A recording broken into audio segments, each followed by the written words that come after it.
Repremarcas TV presenta su podcast Diálogos de País con Marvin Ponce, una nueva forma de comunicación para mantener al pueblo bien informado.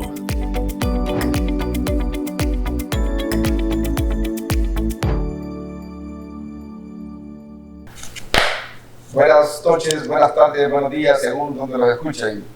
Este es el podcast Diálogos de País con Marvin Ponce, una nueva forma de comunicación para que lleguen distintos contenidos al pueblo hondureño a través de plataformas tecnológicas diversas para comunicarnos.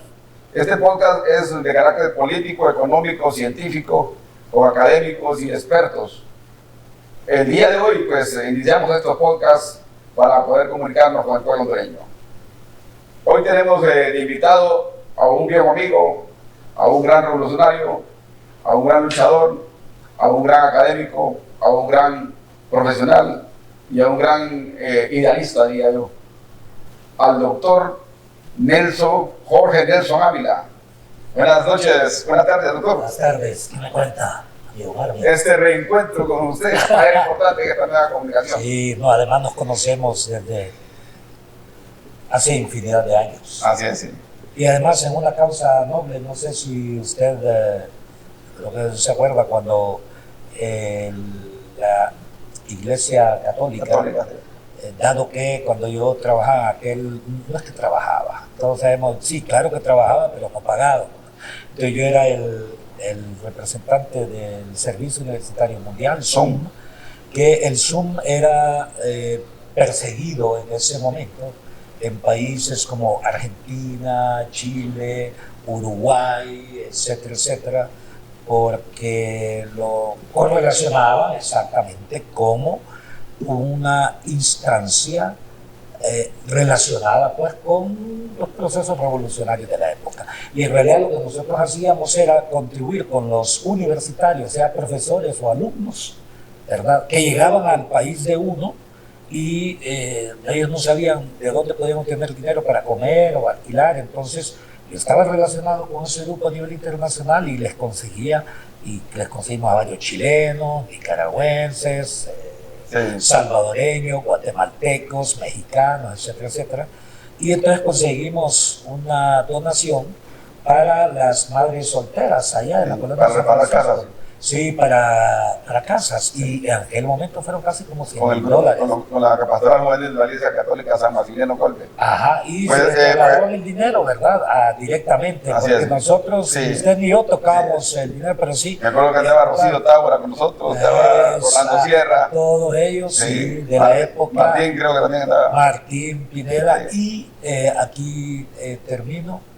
Se acuerda que el criterio fue beneficiar a las madres solteras con más de 3 hijos, pero madres solteras con más de 3 hijos, el dinero no ajustaba, entonces se amplió madres solteras con más de 5 hijos, y bueno, y entonces así nos conocimos con Marvin. Marvin tendría 19 años, yo tendría algunos 23 años aproximadamente. Bueno, este diálogo que vamos a tener con el doctor Nelson Ávila, todo el mundo lo conoce, pero también es bueno aprovechar. El doctor Ávila se graduó en la Escuela de Empira, estudió en el Instituto Central, se graduó en la Universidad Autónoma y sacó sus doctorados en París. El doctor tiene, creo que de las personas con más posgrados y doctorados que hay en el país, uno de los hombres más capaces que yo conozco. Siempre lo admiré, siempre lo respeté, siempre lo veíamos nosotros asesorando los movimientos sociales y populares de los años 80.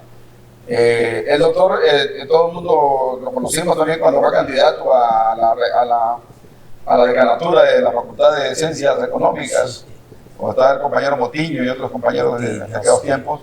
Después el doctor se nos fue del país y fue a trabajar muchos tiempos al Banco Centroamericano, fue a trabajar a la ONU, fue a trabajar al BID como jefe de país en muchos países. Después vino con unos jaguares y unos pesajes de 20, le decía yo. Y era de los hombres más lúcidos del movimiento popular hondureño, sobre todo por su experiencia internacional y como economista muy granado. Entonces, doctor,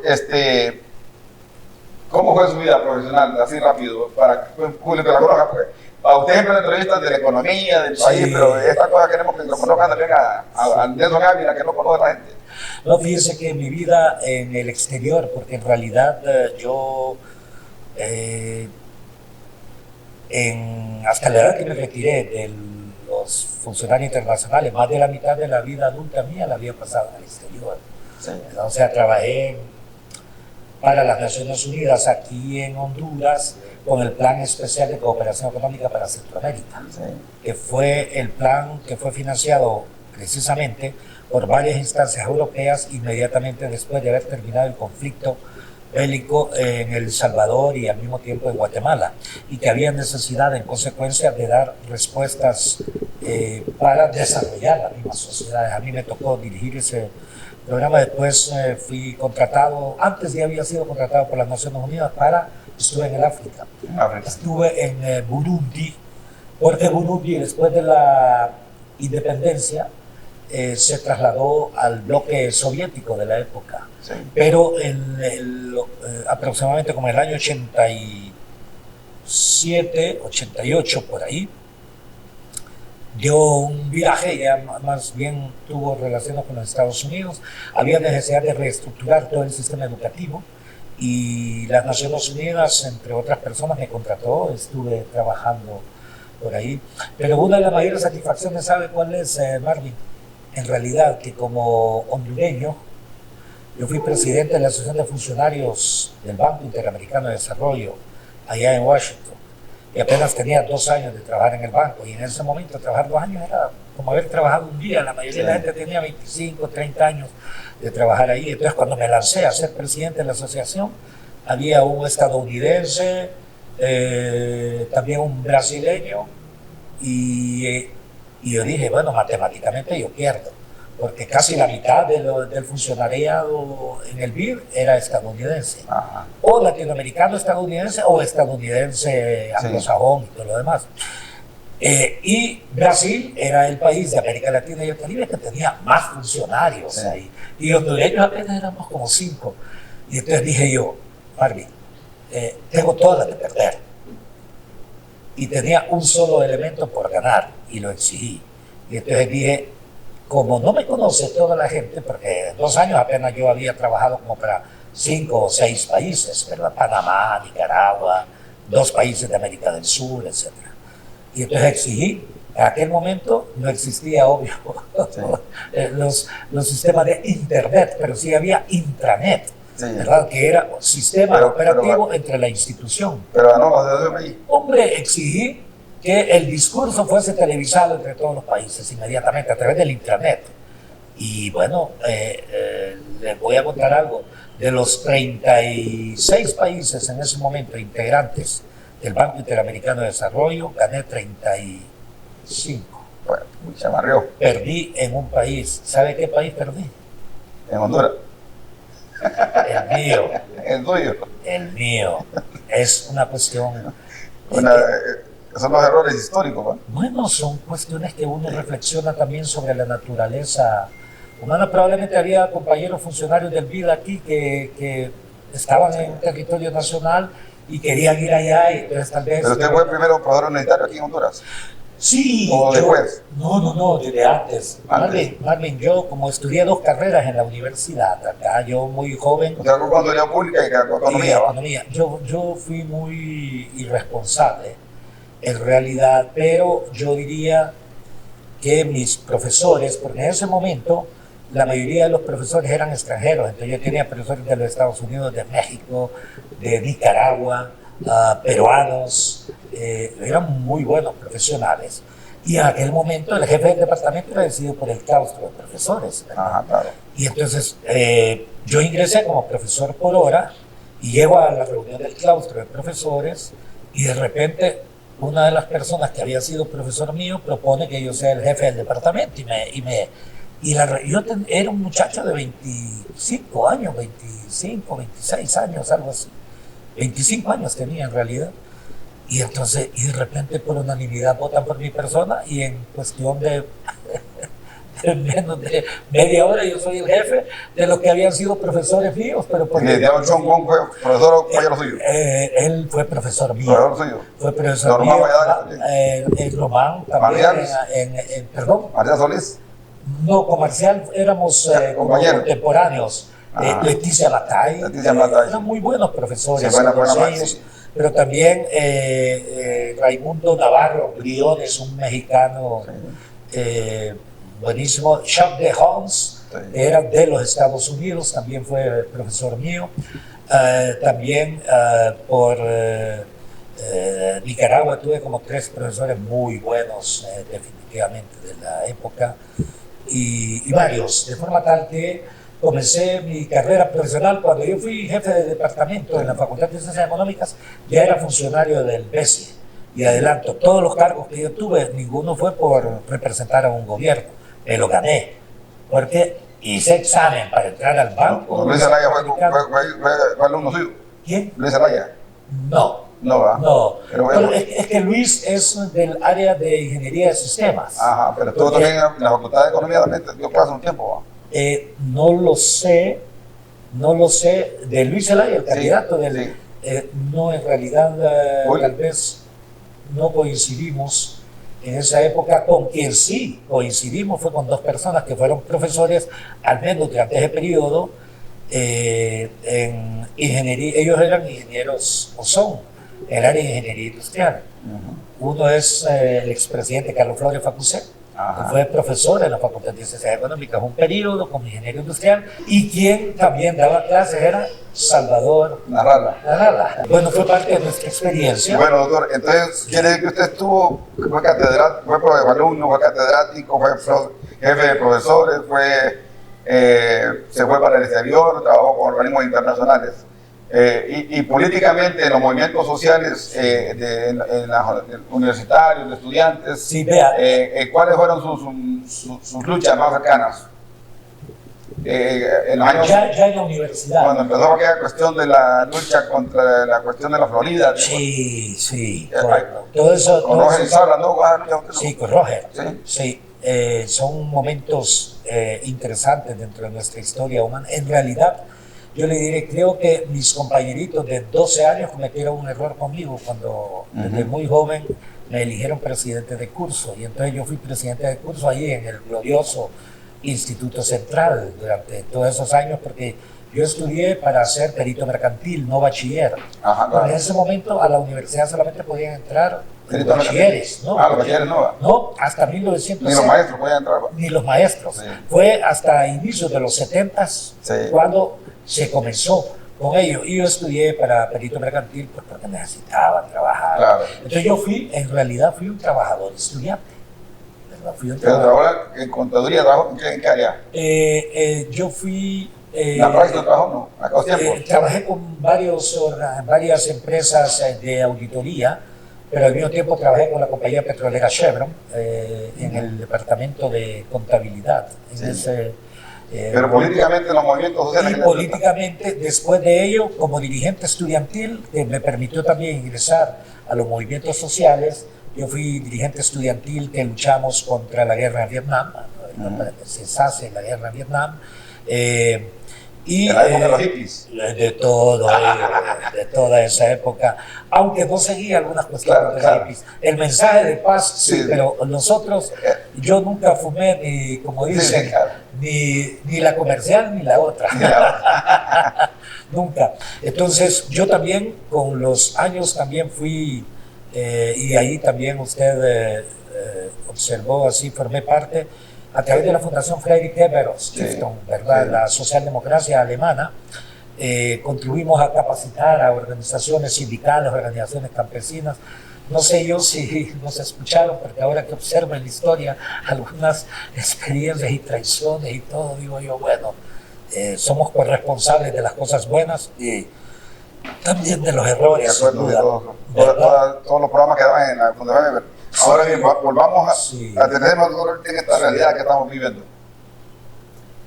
La gobernabilidad en el país, venimos realmente de una nueva democracia de los años 80, con Roberto Sazo Córdoba, los desaparecidos, después viene todo el tema de Ascona, ruptura con Estados Unidos, el problema de los ajustes estructurales de la economía. ¿Cuál es su rol cuando el ajuste estructural de la economía de Callejas?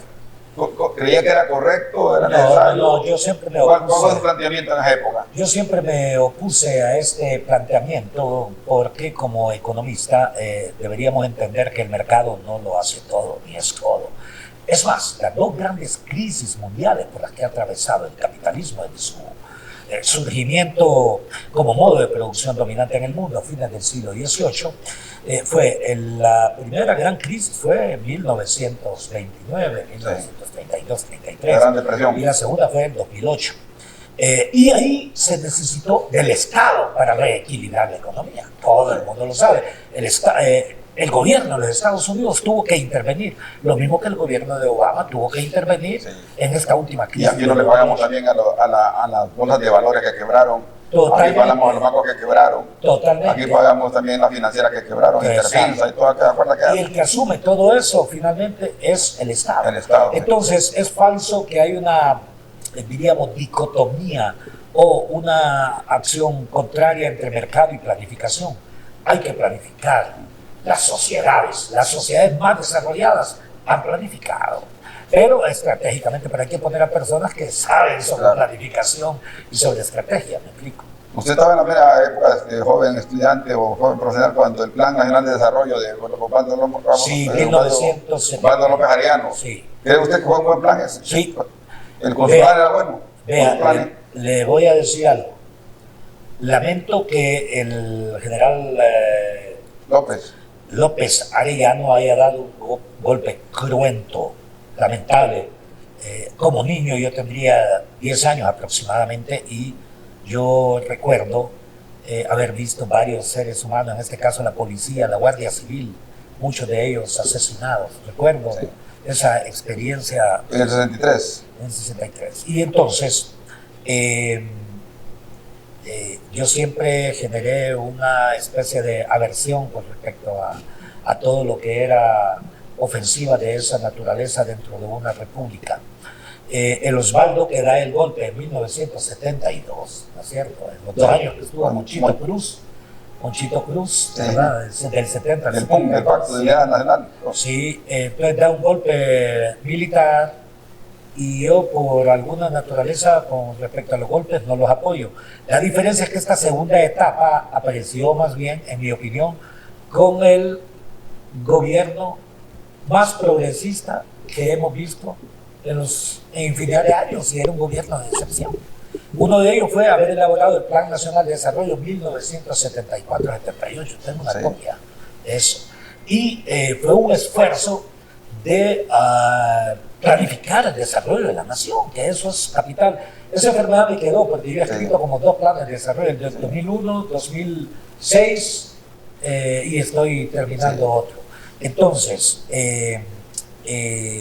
Osvaldo en realidad puso en el Instituto Nacional Agrario a una persona como Rigoberto Sandoval Correa, una persona con alto conocimiento de la teoría de la FAO, y que fue en mi opinión, el único intento serio por generar un verdadero programa de reforma agraria. Y recuerdo que vinieron 2 grandes intelectuales brasileños, ¿no es cierto? Que en realidad Clodomir Santos de Moraes y Gerson Gómez, que crearon... Y Gonzalo Puga también, chileno. Sí, pero chileno, sí. Pero los más conocidos y todos, sobre todo Santos de Moraes, que traía todo un esquema. Y me pareció interesante, porque yo sí no creo que las naciones se desarrollen quitándole a uno para darle a otros. Lo que sí creo es que si no cumplen la función, la tierra, pues entonces tiene que cumplirla, ¿no es cierto? Claro. Es lo que el Papa Francisco plantea también. Yo soy de la generación, doctor, de los técnicos de desarrollo agrario, TDA, de la segunda generación, después de Andrónico Espinal, después de Saleriza González, Rosales, y así va. Pero quería preguntarle, en el término político, alguna gente dice que cuando el golpe de Estado de Villeda fue un intento para que no llegara, que Villeda intentó para que no llegara Rodas Alvarado al poder. Esa tesis se plantea a alguna gente. Sí, esa tesis. Pero también fue un golpe cruento, fuerte y duro. ¿Cree usted que Vieda no quiso que llegara al poder? Fue tranquilo la política, bueno, celos políticos que se dan para que no llegara Rodas al poder. Porque Rodas era un nacionalista, Sí. nacionalista de todo el partido, ¿no? Como persona, pues, un hombre que vinculaba a la nación y tenía una conducta bastante fuerte, pues. Sí. Y era como el líder cacique de esa época, pues. Sí. Vea, usted y yo somos profesionales de las ciencias sociales. Claro. ¿Verdad? Y en las ciencias sociales, sin duda alguna, y bueno, como toda ciencia, todos sabemos que tiene que estar basada en hechos concretos, ¿no es cierto? Y las ciencias sociales, a diferencia de lo que se conoce como ciencias exactas, muchos de sus principios no necesariamente pueden ser probados, ¿verdad? Por ejemplo, en ciencias sociales se habla de libertad desde la época esclavista, pero es que hemos logrado la libertad. Dos, se habla de justicia desde la época esclavista y el esclavismo está lejos de ser justo. Bueno, ¿qué es justicia? Se habla, etcétera, etcétera. Entonces, solamente hay un indicador que sí lo puedo determinar como de probable hecho de esta naturaleza, y es que él no apoyó a Rodas Alvarado, apoyó a Andrés Alvarado Puerto, ¿no es cierto? Eso puede ser interpretado también como una acción en la cual en ese momento, si uno lee ya los anales de esta historia, se encontrará que la persona que era en realidad el próximo presidente de Honduras era Rodas Alvarado. Y el golpe de Estado se da un mes antes de las elecciones, ¿no es cierto? Sí, fue sintomático. Así es. Entonces, yo sí creo que habría que preguntarle a varias personas. Usted como cientista social y como economista, ¿qué hubiera pasado si Rodas hubiera sido presidente? ¿Hubiera cambiado un poco el panorama de la historia hondureña? Yo creo que él hubiese incidido enormemente en desarrollar un plan de desarrollo agropecuario en Honduras, porque él era una persona bastante ligada a la tierra, ¿no es cierto? Y yo sí creo que hubiera dado algunos pasos. En ese momento ¿cuál era el contexto? Había tres contextos importantes, me parece. Uno, hacía 4 años que había existido el triunfo de la Revolución Cubana, ¿no es cierto? Y en ese contexto había venido ya a implantarse en América Latina y el Caribe la Alianza para el Progreso, que era una iniciativa de los Estados Unidos para, diríamos, modernizar la sociedad latinoamericana y caribeña, pero para parar revoluciones, ¿no es cierto? Y en 1963 ya se ha dado lo que ocurrió exactamente en Bahía Cochinos, ¿no es cierto? Coincide también el 63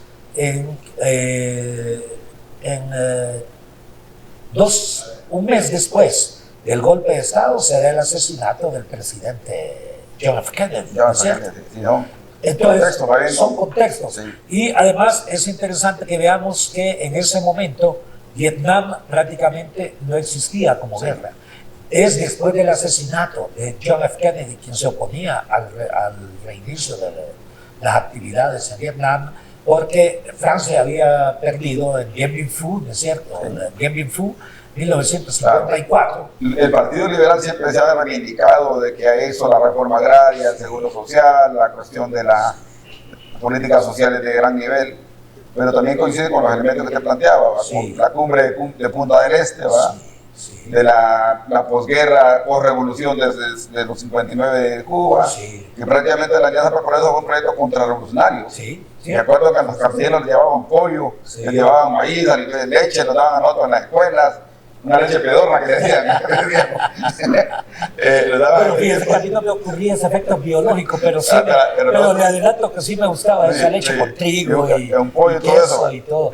Eso sí eran meriendas escolares.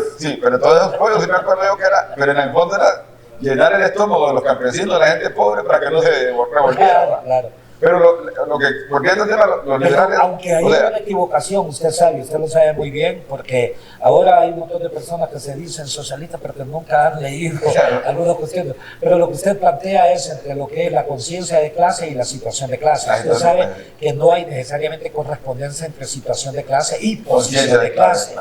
Y conciencia de clase. Hay otros que pueden tener conciencia de clase, pero no tienen posición de clase. Me explico. Por ejemplo, en los sectores más retrasados o más atrasados en muchos de los países, como en Honduras, más bien ocurre que la gente es más conservadora. Claro. Eso significa que o no están conscientes de su propia Claro. situación de clase, Claro. pero tienen una posición completamente Claro. diferente, ¿no es cierto? Pero como estamos ilustrados con historia, la gente, esto Sí, que no se habla. sobre todo la juventud, Por es eso interesante que... este podcast va a ser importante, porque estamos recordando cosas de la historia Sí. contemporánea, digamos. ¿Va? Pero le preguntaba yo que los liberales dicen, nosotros decimos eso. Entonces, Sí. estábamos realmente en Vieda, en el contexto de Vieda, pero por ahí que había pasado la huelga del 54, donde Sí. los campeños reivindicaron una serie de Sí. cuestiones que coincidieron con esos contextos latinoamericanos y con los contextos nacionales. En la ciudad donde es mi madre, en el Progreso. En el New York. progreso, sí. César Augusto Coto. Sí. Pero entonces, el Partido Liberal es por naturaleza reformista, o Vieda era reformista, o Vieda fue un buen ejecutor de esas políticas de... Yo sí creo que él fue un buen ejecutor y Vieda, yo sí lo recuerdo como muy intelectual. Vieda Morales. Sí, Vieda Ramón Morales. Vieda Morales. Ramón, Vieda José Morales. Ramón Vieda Morales. Sí. En realidad fue un liberal en el sentido filosófico, en el sentido político y creo también en el sentido partidario. ¿Por qué digo en el sentido filosófico? Porque la ideología liberal, sobre todo planteada por Locke en el siglo XVII, seguida por Montesquieu y Rousseau también. Rousseau es todo un Sí, claro. pensamiento sobre el pensamiento, por ejemplo, de la primacía de lo social sobre lo individual, en donde todavía prima todo es, diríamos, toda esa cultura humanista del Renacimiento, ¿verdad? En donde prima el ser social sobre el ser individual, porque el ser individual fue el que primó antes del Renacimiento, pero después tuvo un declive, ¿no es cierto? Sobre todo después de la derrota de Napoleón. Inmediatamente después de la Revolución Francesa, ¿no es cierto? Y que hubo la restauración de poderes en la Europa ya de inicio del siglo XIX. Entonces, lo que sí me parece, Locke plantea todos los conceptos de libertad, sobre el concepto de propiedad también, el concepto de justicia. ¿Usted cree que Vieda Morales y Morales, por ahí vamos. Montesquieu, por ejemplo, y yo siempre, no sé, le voy a enviar un libro que soy coautor sobre poder, política, Estado y democracia. Sí. Lo escribimos y fue un intento de reflexión sobre la filosofía política entre el siglo VI a.C. con Clístenes hasta la geopolítica contemporánea. Y Montesquieu, que es lo que digo, decía una frase que es muy interesante. Decía que tiene que ver con Vieda Morales, ¿verdad? O sea, dice, cuando el poder constituido abusa del poder constituyente, es necesario que, por disposición de una ley natural, el poder constituyente frene al poder constituido. Todo lo que es constituyente y constituido uno lo entiende, él no lo pone en su frase. Ahora bien, vamos. Pero ¿qué es lo que quiero decir?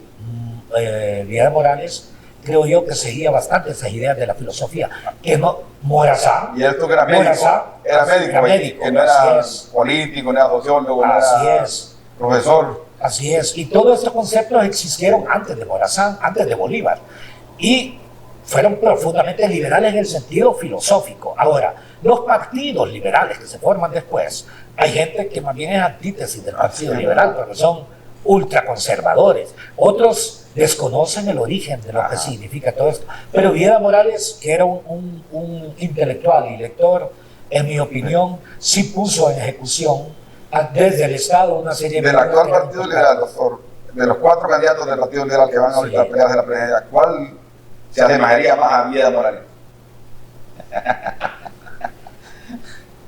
Está don Luis Zelaya, está don Salvador Narrala, está don Jorge Cáliz y la abogada Maribel Espinosa. ¿Quién cree que recoge el espíritu liberal? Cada uno de ellos tiene algunas cositas, pero cositas, me explico. El que tiene más mentalidad independiente parecería ser Zelaya, ¿verdad? Zelaya, parecería ser Luis Zelaya. El que tiene más mentalidad un poco así como independiente, porque se ha enfrentado también a algunos grupos internos sí. que deben entender en el Partido Liberal, que yo sí creo que hay necesidad de algunas profundas reformas que se hagan, porque el Partido Liberal adolece los mismos problemas del Partido Nacional y el Partido Libre también tiene los mismos problemas, en donde algunas personas creen en realidad que el poder y la política es para generar autocracias. Claro, sí. Para nada. Y usted sabe muy bien que el concepto de la política y el poder no tiene nada que ver con lo que en el mundo real se hace. Por ejemplo, la política es una ciencia, ¿no es cierto? Sí. Bueno, ¿y cuál es el objetivo de la política? Es el bien común. Sí. Lo que en la religión se plantea, precisamente el bien común. Por eso fue definido desde 6 siglos antes de Cristo. ¿Cuál es el objetivo de la política? La felicidad. La felicidad. ¿Y en qué está basada la El política? bien común solventar problemas. Así es, en la ética y la justicia. Claro. La pregunta, ¿y quiénes de los que se dicen ser políticos actúan por ética y justicia en función del bien común? Desde esta perspectiva, más bien son lo contrario, la política. Contrario, sí. Y luego el poder. Sí. El poder lo manejan como si es un problema un deseo personal de ellos, Sí. al medio psicopatía del poder. Más ego. Pero fíjese usted que todos los tratadistas sobre el poder y la política, la Constitución de Honduras lo resume en una pequeña frase, creo que el artículo 2, artículo 3, ¿verdad? Porque dice, el poder reside en el pueblo. pueblo. Dice, el poder es colectivo, Sí. el poder no es individual. Cuando el poder es individual, hay dictadores. Y el pueblo tiene derecho a rebelarse.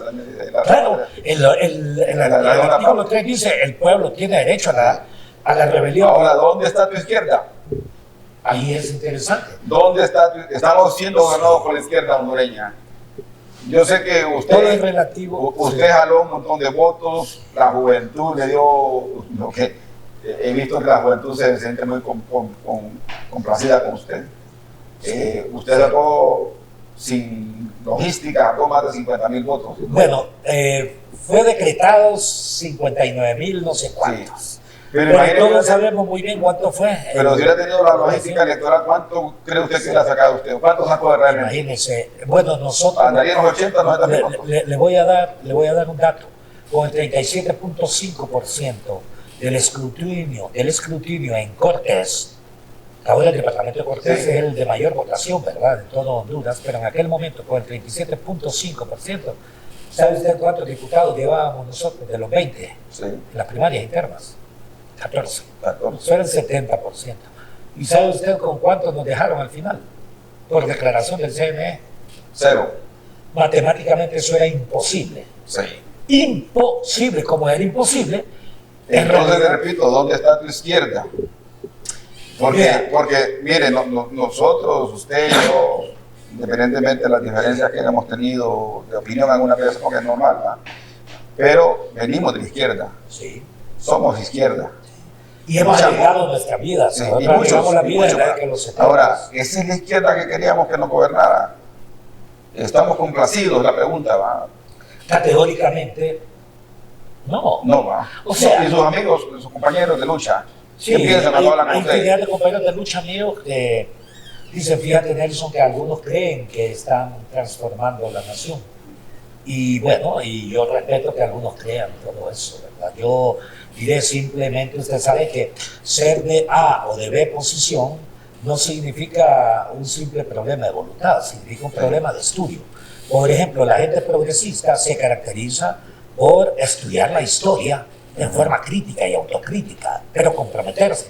Como decía la crítica de Marx a Feuerbach, la filosofía no está hecha para comprender el mundo. De lo que se trata realmente es de transformarla.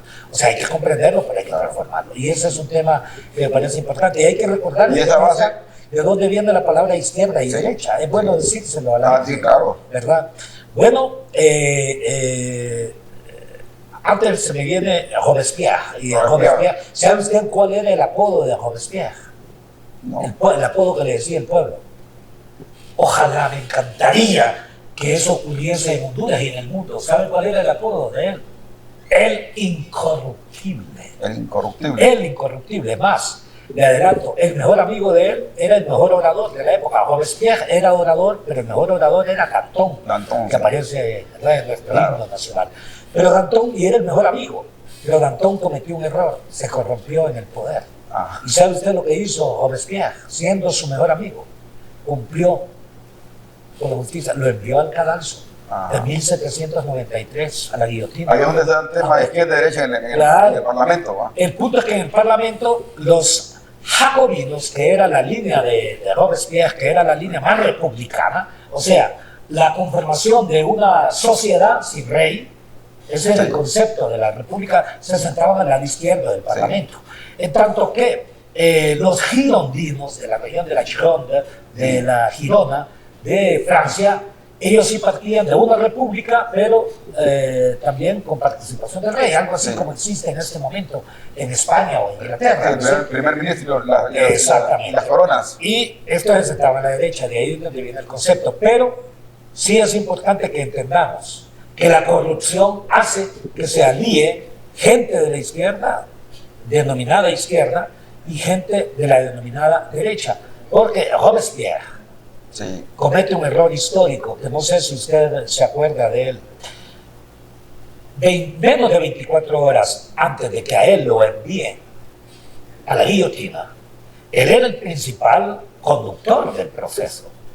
Pero dice un día, o sea, en realidad 12 horas aproximadamente, 16 horas antes de que a él lo asesinen, él dice: corruptos del lado girondino, o sea, de la derecha, y corruptos del lado jacobino, o sea, de la izquierda, de donde era él, se han unido, dice,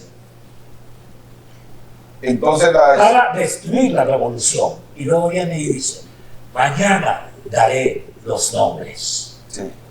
Cuando él llega, se han unido aquellos y en cuestión de 3 horas lo han enviado. 1794 se acaba la revolución francesa por la alianza entre corruptos de la izquierda y corruptos de la derecha. No sé por qué causas misteriosas muchos de los países se parecen. Bueno, en esta partidocracia que nosotros tenemos, una democracia con partido, el Partido Libre se convirtió en partido de izquierda. ¿Se acuerda cuando empezamos con los bloques populares, con la Coordinadora Nacional de Resistencia, con la plataforma de lucha para la en Honduras, que eran proyectos de alto alcance en los años 80, reciente, ¿Verdad, mi amiguito Julito González? Julio, gran protagonista él. Sí. Realmente esos eran proyectos, no eran de izquierda, eran proyectos muy democráticos. No, eran proyectos democráticos. Sí. Y porque queríamos recuperar el país. Sí. Ahora, ¿será que la izquierda hondureña se va a volver a recuperar si en casos libres no logra consolidar un proyecto de Estado, de país, en función de las mayorías? ¿Será que vamos a tener posibilidades de que la izquierda vuelva nuevamente a algún momento dado si no se consolida este proyecto de libre como va? Pero con gente diferente y con gente realmente que está en función de desarrollar y de transformar la sociedad. Y usted sabe muy bien que el primer campo para transformar una sociedad es el campo del conocimiento. Claro. Y entonces, ¿por qué no es posible que hagamos de Honduras un país libre de analfabetismo, pero con un verdadero plan, rico, no burocrático? Pero el presidente de la dijo que no va a tener título para gobernar Honduras. ¿Perdón? Para dirigir un país no ocupa título, dice. Sí, tiene toda la razón, pero en la medida que lo tenga, probablemente tiene más conocimiento. O sea, yo sí creo que, lamentablemente, cuando alguien pretende devalorizar el conocimiento, demuestra algo tan elemental. Vea, ¿sabe usted cuál es el concepto del político para Platón? Estamos hablando 2300 años atrás, ¿verdad? Claro. Y Platón decía solamente debe ser político en la República, decía solamente debe ser político aquel ser virtuoso. Ahora, ¿qué entiende Platón por ser virtuoso? Es acceso al conocimiento, porque él era, ¿verdad? Él fundó la academia, ¿verdad? El liceo fue fundado por Aristóteles, la academia fue fundada por Platón, y entonces para él el político debía ser una persona con alto conocimiento, pero sobre todo con alto compromiso, y él crea el concepto del Estado ideal. Todo ese concepto de planificación que ahora manejamos los economistas es creación precisamente de hecho, nuestros próceres, el sabio Valle, Morazán, Cabañas, Trinidad Reyes, todos su condición de próceres y están condicionados porque fueron a estudiar. Completamente, así es que... El colegio tridentino, Guatemala, completamente, es que, vea, Morazán demuestra su verdadera condición de un estadista y de un político, no solamente en términos de su visión y la propuesta de la federación que debemos nosotros... Yo soy mi héroe en la historia, obvio, es Morazán, ¿verdad? Sí. Y yo quiero seguir los pasos de él en la Unión Centroamericana, aunque algunos digan que continúa siendo un sueño. Bueno, que continúe siendo un sueño. Lo que sí está claro es que usted sabe que Morazán, cuando fue presidente de Honduras en 1829, si no mal recuerdo, fue cuando trajo la imprenta. Sí. ¿Con qué objetivo? Imprimir libros y en consecuencia que toda la gente tuviese acceso al conocimiento. Los politicoides más bien tratan de que no exista transformación del sistema educativo, el cual es la actividad más importante para, que es la pregunta suya, sí, para transformar una sociedad. Sistema educativo, claro. En la cultura. No hay transformación posible sin transformación del arte, de la cultura, deportes y en consecuencia de todo lo que es el sistema educativo. El Consejo Nacional de Educación que hay en el país presentó una gran propuesta educativa muy buena dirigida por el doctor Alexis Ordóñez. Muy bueno, Alexis. Sí, ¿usted lo conoce? ¿Va? Sí, no somos amigos. Él presentó, porque este es el Consejo Nacional de Educación, pero en la práctica tenemos al ministro Esponda, no se implementó eso. Entonces, aquí la educación queda como en cuarto grado en las prioridades. Aquí estamos más preocupados por la ENE que por la educación. Sí, se confunde la urgencia con la prioridad. Sí, porque la ENE es negocio, de muchos millones y muchos grupos económicos. Entonces, todo está presentado en el... Miles de millones. Entonces, bueno, diríamos entonces que el libre le falló a nosotros, los revolucionarios, o le falló al pueblo. Yo creo que se falló a sí mismo y a todas las instancias, por una sencilla razón. Usted no puede transformar excluyendo, usted no puede transformar si no le da valor precisamente a lo que tiene valor. ¿Y qué es lo que tiene valor? Es el conocimiento, me explico. Sí. Cuando usted no busca el conocimiento y más bien busca, diríamos, personas que respondan a directrices, en realidad lo que va a ocurrir es lo que le pasó a Napoleón Bonaparte. Sí. Cuando le dijo a su general, el más aliado, el más leal de él, pero una lealtad de servil, una cuestión es de lealtad y la otra es de servilismo, entonces era más un servil que otra cuestión, y viene Morazán y le dice: general, al norte, siempre hacia el norte, evite, y luego le dice, evite que los austríacos se unan a los ingleses. Si se unen, hemos perdido la batalla.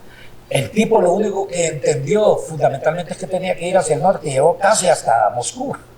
Es la verdad. Cuando se dio cuenta, obvio, Napoleón ya había perdido la batalla. Ese es el problema.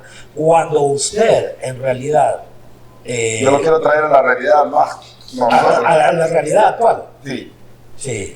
En Gabinete Económico son 9 personas, solo hay un economista. Sí.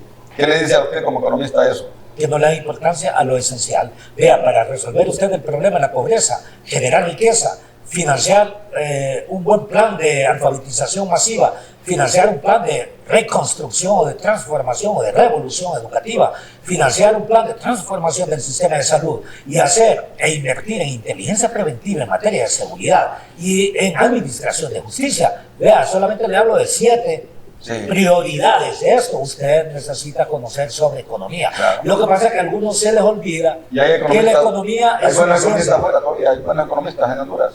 Sí, fíjense, hay buenísimos economistas y de todas las tendencias. De todas las tendencias. De tendencia, si le parece, keynesiana, tendencia marxista, tendencia neoliberal. Porque hay gente, muchachos como Martín Barahona, buen Sí, economista. sí, es un buen economista, Martín. Un hombre progresista debería estar en... Sí, es de los... Quedó fuera, pues. Si algún momento nosotros tenemos la oportunidad de dirigir esta nación, que no le quepa duda que personas de esa naturaleza, independientemente, o sea, sean liberales, sean nacionalistas, sean socialdemócratas, sean demócratas cristianos, así es, o que no sean nada de ello y todo lo demás, pero que aman a esta nación, quieren transformar Honduras y todo lo demás, que no le importe a usted el color. Lo importante es que quieran transformar Honduras y que no sean corruptos. Cuando ganó Libre, todo el mundo decía, Nelson Ávila va a ocupar un gran cargo. Sí, así decían. Porque es un... Bueno, todo el mundo decía, Aldo y Nelson. Sí, sí. Y hasta yo reclamé, Aldo a Nelson. Sí, sí. Y decía, no, que Nelson ya va, que va aquí. Sí.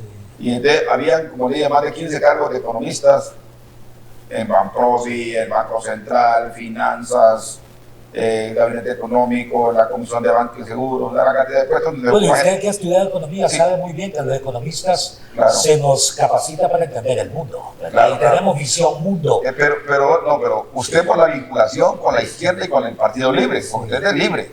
Sí, y que se vayan los que han... Entonces, ¿por qué no lo nombraron, doctor? Vea, yo soy economista, no soy psiquiatra ni psicólogo, ¿verdad? Lo único que sí le puedo decir es que ahí se violentó la voluntad popular. Sí. Porque a mí no era que me iban a dar ellos un cargo. La voluntad popular nos lo ganamos. Y además, aún con el resultado final. Aún con el resultado que nos decretaron, y eso lo saben ellos. Es más, en algún momento, solamente voy a decir un dato, una de las personas muy cercanas a ellos ahí, estaban viendo los resultados de las primarias e internas aquí en Tegucigalpa. Yo le dije el primer ejemplo en Cortés. Ajá. Y le cuento el de Tegucigalpa, la Kennedy.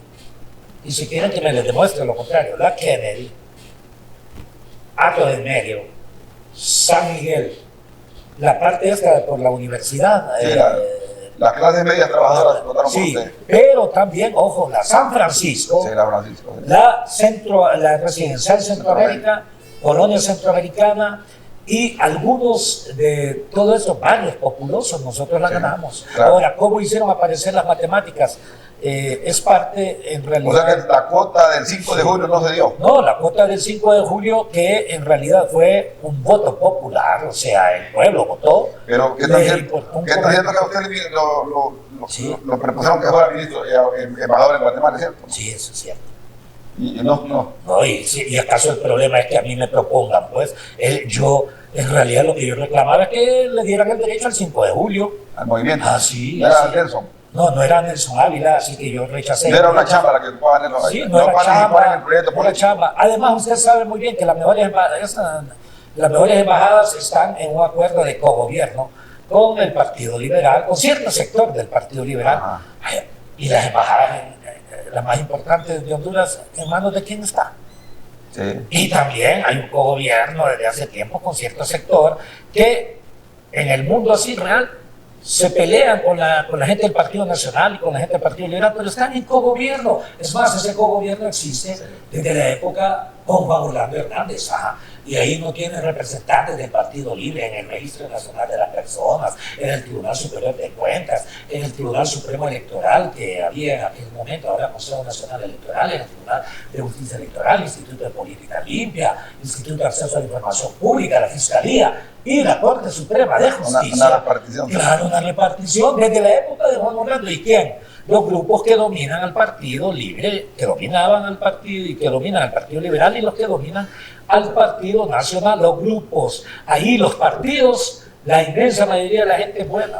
Hay gente buena, aquí termino, mira, hay gente buena, muy buena como ciudadanos en el Partido Liberal, en el Partido Nacional, en el Partido Libre, en el resto de partidos. Y no se les olvide que casi el 56% es verdad, aproximadamente la gente que no tiene partido en Honduras. La gente en realidad es buena, pero hay una nomenclatura perversa que en realidad es la que, en mi opinión, esa nomenclatura perversa es la que está destruyendo a la nación. Fíjate que yo he notado, por ejemplo, que hay dos figuras del Partido Libre, que uno es Carlos Eduardo Reina, que fue también con usted en la lucha electoral, y Wilfredo Méndez, que se fue con los liberales. Sí. Y el Grillo, que es de los emblemáticos del Libre, son de los que defienden al gobierno acá, pues, usted lo ve en los foros, en toda cuestión. Y las chambitas que dieron fueron las peores. Vi que a Carlos Eduardo Reina ayer lo pusieron. Sí, gobernador político Francisco Morazán. Y al Gilberto Río, que es un operador político. Sí. Gilberto sí es un hombre de izquierda. Sí, su padre, inclusive. Su mamá. Su padre con Gilberto Río, viejo, su madre. Fuimos amigos con ellos durante infinidad de años. Gente que viene de izquierda y gente, el Río sí se merece ya pero le dan el Fosovio, una institución que tiene 3 empleados. Ya como de perdido, ¿va? Entonces, digo yo, ¿y cómo defienden al partido? Y a la gente que no defiende el partido agarró unas buenas tajadas, ¿va? Le respondo. Entonces, por eso le digo yo, es izquierda la que lo gobierna, por eso le vuelvo a preguntar. Bueno, vea, yo parto del principio que toda gente progresista, primer punto, es un libre pensador. Sí. Es un verdadero intelectual. ¿Qué es un intelectual? Un intelectual es aquel que no vende sus ideas. Un intelectual es aquel que tiene mentalidad independiente, vayamos. Y además, cada quien acepta su propia definición de su propio valor, ¿no es cierto? Claro. Por ejemplo, yo rechacé un cargo personal que más bien me pareció un abuso, habérmelo dicho, Y como fue en mi casa, cuando se hizo esa propuesta, yo soy un buen anfitrión y yo trato a toda la gente que llega a mi casa de la mejor forma posible, aunque se merezca decirle, mira, las puertas están abiertas. Sí. El chalet francés. No, y vivió entre montañas. Hasta capacitaciones teníamos ahí para poner. Y que me diga alguien si alguna vez le cobré 2 centavos por todo eso. Claro. Óigame, y hay algunos que inclusive vivieron en mi casa y tiene como 4 que son diputados ahora, no voy a decir quiénes, ¿verdad? Que como estudiantes inclusive contribuimos y después dije yo, hombre, parece que mis diálogos no llegaron a estas personas porque se han convertido en exactamente lo que usted dice. En la democracia real que estamos viviendo nosotros, la actual, sí. ¿Cómo ve el Congreso? ¿Cómo ve el proceso electoral? ¿Cómo ve el camino que vamos para elecciones? Algunos creen que estamos transitando del odio al miedo, en la actitud de los militares, la actitud de los fiscales. Realmente, ¿cree usted que se puede reestructurar esta democracia bajo niveles de mejora, pues, democrática? Este concepto de democracia es el concepto más bajo sobre democracia, que es votar. Sí. Porque la democracia, sí. La definición de democracia es aquella forma de gobierno en la cual todos los ciudadanos participan de la definición de su presente y de su propio futuro en condiciones de libertad, de igualdad y al mismo tiempo, ojo, bajo este concepto de participación. Este es el concepto de democracia participativa. Aquí no hay democracia participativa, aquí lo que hay en realidad es el derecho de votar. Pero ese derecho de votar es destruido por los mismos que controlan los partidos políticos a través del fraude, ¿no es cierto? Entonces, la voluntad del pueblo es cambiada precisamente ¿por qué razones? Bueno, simple y sencillamente por el deseo del poder individual. Entonces, este concepto de democracia debería fundarse en la libertad de elegir y en el derecho de votar, pero sobre todo en la participación proactiva permanente en la definición del tipo de sociedad que quiere. Ese último no existe, lamentablemente. Entonces se utiliza más bien el dinero del pueblo para corrupción, se utiliza el dinero del pueblo para dominar al adversario, ¿no es cierto? Las concesiones, los contratos, el presupuesto, etcétera, etcétera. Entonces, bajo este argumento, en realidad yo veo que el Congreso, lamentablemente, nos hemos degradado profundamente. Yo recuerdo inclusive hasta desde la perspectiva de la forma, aquellos grandes oradores en los congresos de la década, precisamente de los fines de los 70s. Yo recuerdo, bueno, entre ellos, Modesto Alvarado, el famoso, el Demóstenes de Choluteca, que era el padre precisamente del actual ministro de Turismo, ¿no? Me disculpan. Perdón, es el padre del actual ministro de Turismo, Gómez Cisneros. Gómez Cisneros, que era, hasta le llamaban el Demóstenes precisamente, ¿verdad? En donde era gente que se preparaba, no digamos pajaritos, como le decían a Ramón Villera Morales mucho antes, etcétera. Entonces usted observaba personas de esa dimensión que le daban al Congreso Nacional la altura que correspondía. Ahorita lo que usted tiene, un montón de la lista Angel, un montón de otros tipos de listas, otro montón han sido absueltos por razones A, B, C o D. Y entonces, cuando Lionel no tiene mayoría en el Congreso, ¿qué va a pasar? Bueno, lo que está ocurriendo es... ¿Esta es la muerte cruzada? Sí, exactamente, esa es la historia. Y aún así, usted ya sabe que los que se venden ya en el último año electoral van a tratar de no venderse porque saben que la gente no va a votar por ellos por algunas razones, ¿no? O sea, que no es por razón de principio, sino por cálculo. Yo sí veo, en realidad le diré, el día 5 de julio nosotros enviamos, y se corresponde con el movimiento que ya ha coordinado, nosotros enviamos al actual presidente del Congreso, es una página para que no se pasara de leer. Usted lo leyó, ¿verdad? Un planteamiento sintético de 12. Tiene como 3 que me han dado usted. En 3 años hay como 3 o 4. Así es, y les importa un comino. Y usted ha visto, Marvin, que con 2 de esas reformas este país comienza a cambiar, hombre. Por ejemplo, además que no hay consenso, no hay debate, hay shows, hay pleitos, hay cualquier cosa. Sí, y además... Hoy metieron un decreto donde están reformando como 17 contratos de la energía. Sí, que no solo paquete y que se aprueba o no se aprueba. Entonces está trabado ahí. Lo cual es lamentable. Y usted va a ver que esto va a ser parte de la investigación que va a hacer la CICI, que va a venir después del 2026. Sí. Me explico, porque debe venir. Claro. Debe venir, en mi opinión. Igual que la restitución del tratado de extradición. Yo sí considero que el tratado de extradición debe continuar en Honduras mientras no tengamos garantía de justicia en nuestra nación. Sí. Y no tiene nada que ver con la soberanía, mentira, por una sencilla razón.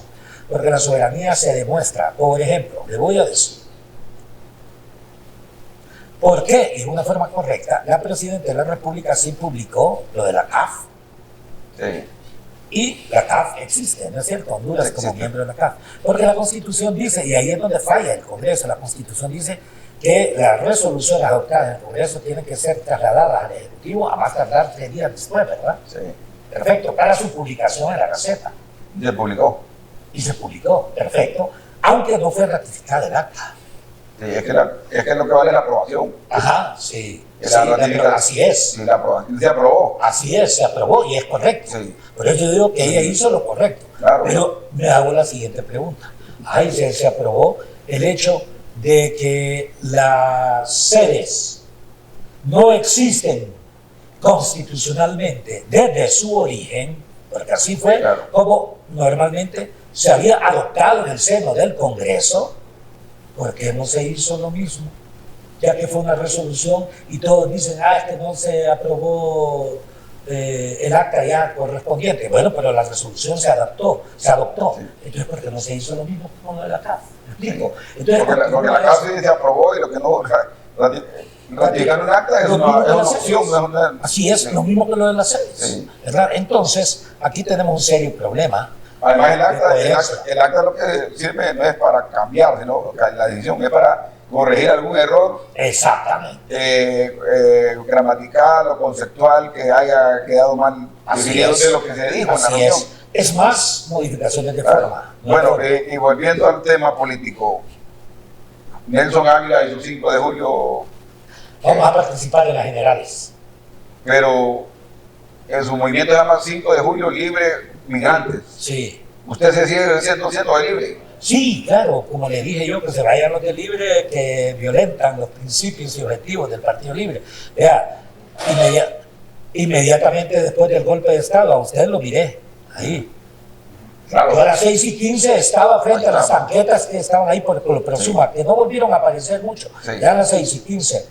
Dígame usted, de todos los ministros que tiene usted ahorita, de algunos que están en la Junta Directiva en el Congreso, otros que están también como diputados, y otros que están en las precandidaturas presidenciales, mujeres u hombres, muchos de ellos desaparecieron durante infinidad de años.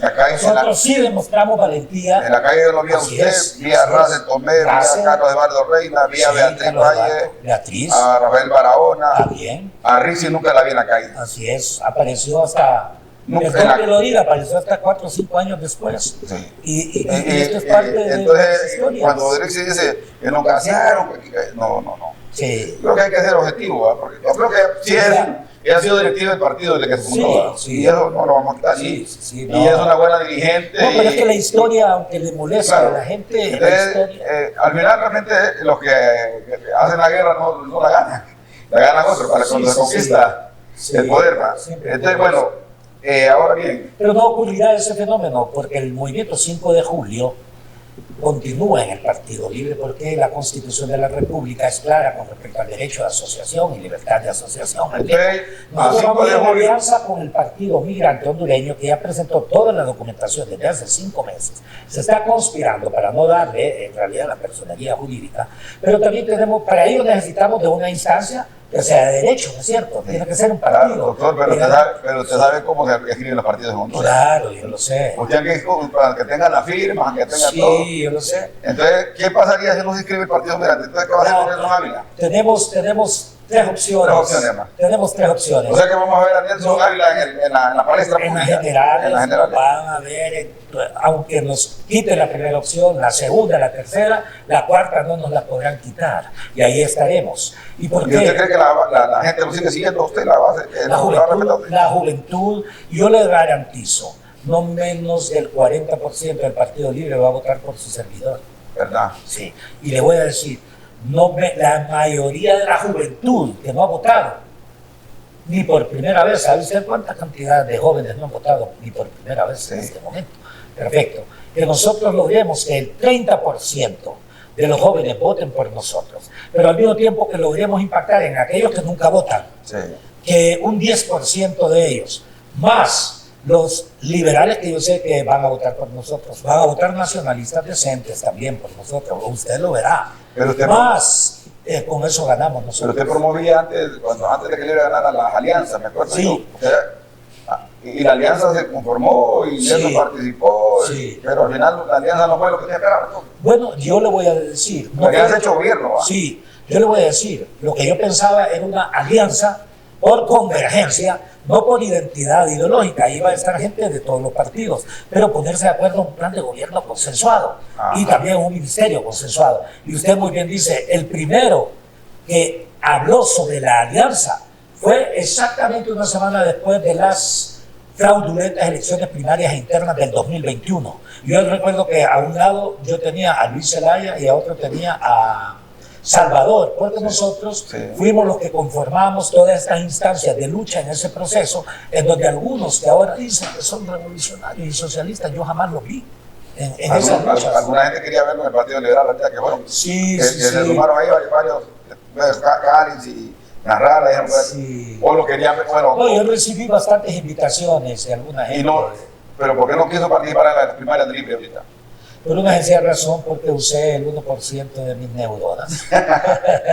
Bueno, estamos ya casi finalizando este diálogo con don Nelson Ávila, una de las personas más conocedoras de la historia, de la filosofía política, de las ciencias sociales.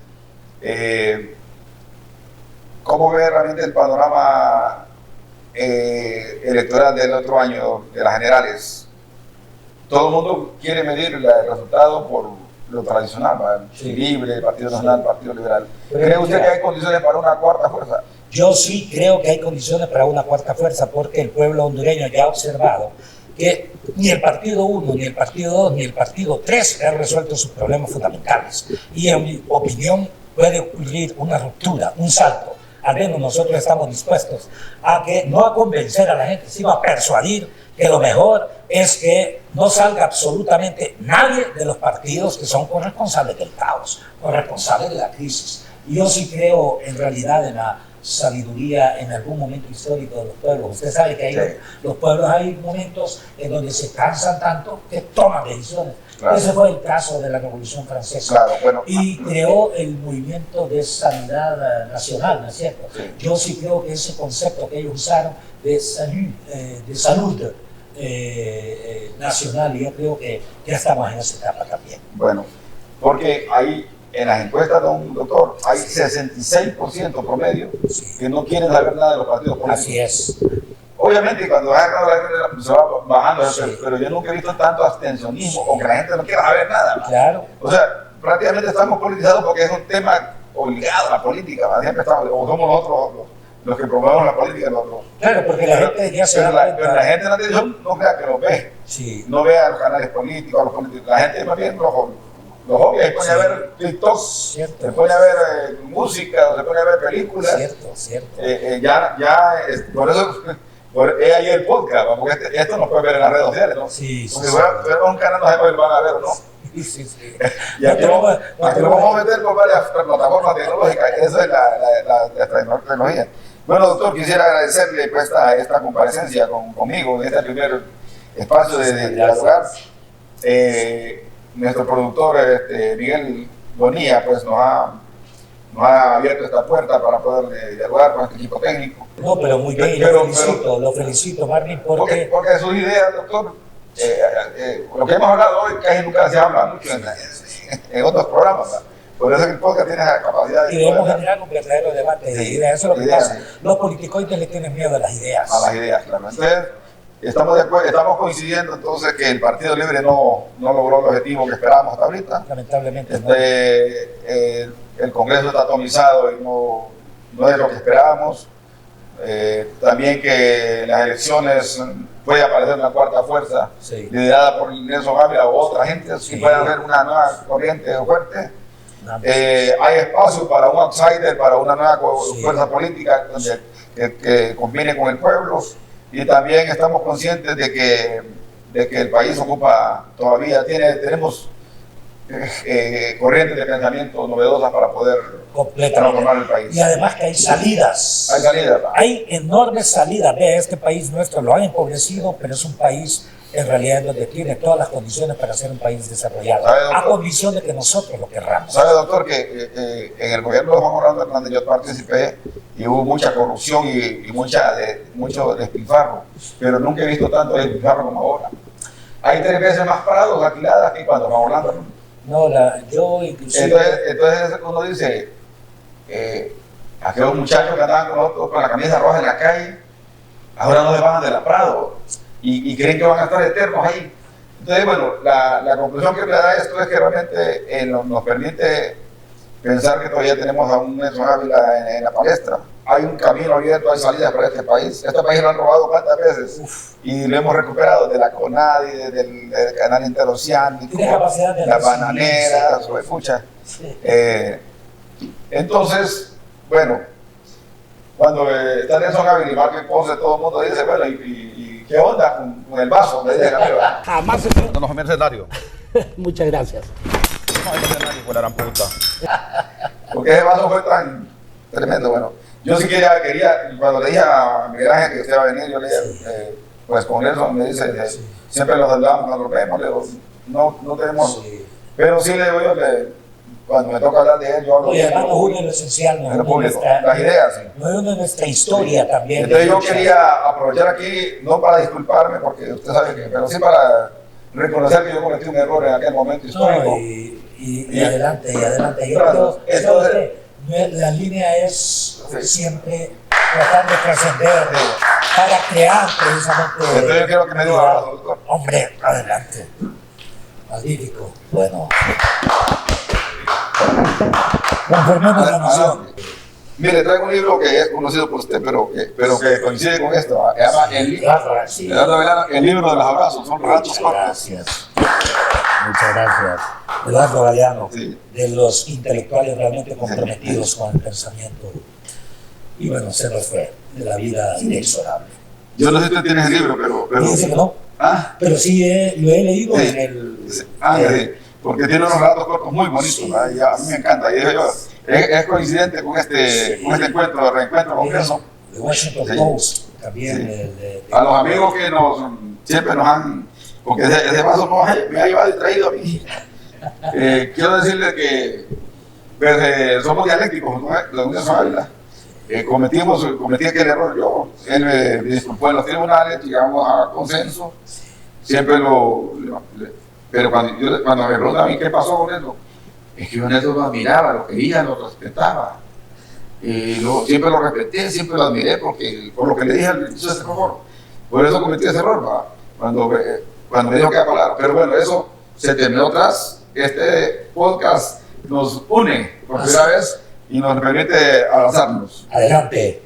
Transformemos Honduras, todos, sin visiones partidarias ni de colores, sino pensando en el interés de la nación, en el bien común, en base a la justicia, en base a la ética y pensando que una Honduras desarrollada es perfectamente posible si nosotros lo queremos. Como decían los andinistas en los 70, todo será mejor. Sí. Bravo. En los 70.